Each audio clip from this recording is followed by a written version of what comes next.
ইট পাথরের এই যান্ত্রিক জীবনে নিজের ঘরের আঙিনায় সবুজের ছোঁয়া পেতে আজকাল মানুষ ঘরের মধ্যে এক কোণায় টবে বিভিন্ন ধরনের চারা গাছ লাগিয়ে থাকেন। এসব গাছ ঘরের বাতাসকে যেমন বিশুদ্ধ করে, তেমনি ঘরের পরিবেশকেও আরও অনেক সুন্দর করে তোলে। কিন্তু কখনো কখনো দেখা যায় যে গাছের রং বিবর্ণ হয়ে পড়েছে কিংবা গাছের আগার অংশ শুকিয়ে কুঁকড়ে আছে। এই ধরনের সমস্যা থেকে প্রতিরোধের কী উপায়, সেই ধরনের টিপস নিয়েই আজকে চলে এসেছি। জানাবো আপনাদেরকে গাছের পরিচর্যার উপায়।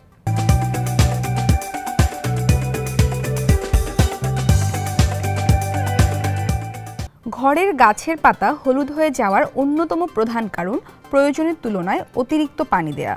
অতিরিক্ত পানি দেওয়া হলে টবে তা জমে গাছে অক্সিজেন চলাচল ব্যাহত হতে পারে। একটা সময় গাছের শিকড়ে পচন ধরে গাছ মরেও যেতে পারে। এই কারণে পানি যেন না জমে থাকে সেদিকে লক্ষ্য রাখতে হবে। টবের ওপরের মাটি সম্পূর্ণ শুকিয়ে গেলে তবেই গাছের গোড়ায় পুনরায় পানি দেবেন। পানি নিষ্কাশনের জন্য টবে যেন একাধিক ছিদ্র থাকে তা নিশ্চিত করবেন। নগদের কাছে সব গ্রাহকই প্রিয়, তাই তো সারা দেশে ক্যাশ আউট চার্জ সবচেয়ে কম। অতিরিক্ত পানি দিলে গাছের যেমন ক্ষতি হয়, তেমনি গাছে কম পানি দিলেও অনেক সময় গাছে খয়েরি বা হলদেটে ভাব দেখা দেয়। মাটি থেকে শিকড়ে পুষ্টি পরিবহনের জন্য পানি দরকার। তাই গাছ যদি যথেষ্ট পরিমাণ পানি না পায় তাহলে তার বৃদ্ধি স্থবির হয়ে যায়, কোনো সময় সে একেবারে নেতিয়ে পড়ে এবং বিবর্ণ হয়ে পড়ে। এইসব ক্ষেত্রে দিনে অবশ্যই প্রতিদিন পানি দিতে হবে এবং নির্দিষ্ট সময় ধরে গাছে পানি দিতে হবে। নাইট্রোজেন, আয়রন, ম্যাগনেসিয়ামের মতো উপাদান গাছের সালোক সংশ্লেষণ প্রক্রিয়ার জন্য খুবই দরকারি। এসব পুষ্টি উপাদানের ঘাটতিতেও গাছের পাতা হলদেটে হয়ে যায়।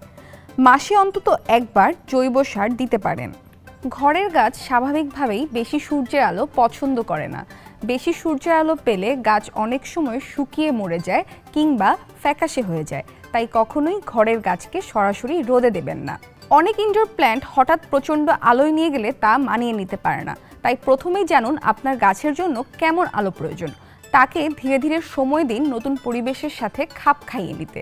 দেখবেন গাছ সুন্দর বৃদ্ধি পাবে।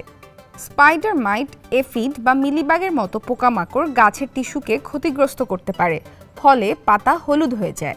এক্ষেত্রে সমাধানের প্রথম ধাপ হিসেবে আক্রান্ত গাছটিকে অন্যান্য গাছের থেকে আলাদা করে ফেলুন। ভিন্ন ভিন্ন পোকার জন্য পৃথক কীটনাশক ব্যবহার করতে হয়। সুতরাং আগে চিহ্নিত করুন আপনার গাছ কোনটির আক্রমণের শিকার হয়েছে। জৈব কীটনাশক হিসেবে পোকা ও ছত্রাকের সংক্রমণ ঠেকাতে ব্যবহার করতে পারেন নিম তেল। এছাড়াও আগাম আক্রমণ ঠেকাতে মাঝে মাঝে জীবাণুনাশক স্প্রেও করা যায়। এই ছিল আমাদের আজকের টিপস। সঙ্গে ছিলাম আমি পলি কর্মকার। কেমন লাগলো আমাদেরকে কমেন্টে জানাবেন আর চোখ রাখবেন ইন্ডিপেন্ডেন্ট ডিজিটালে।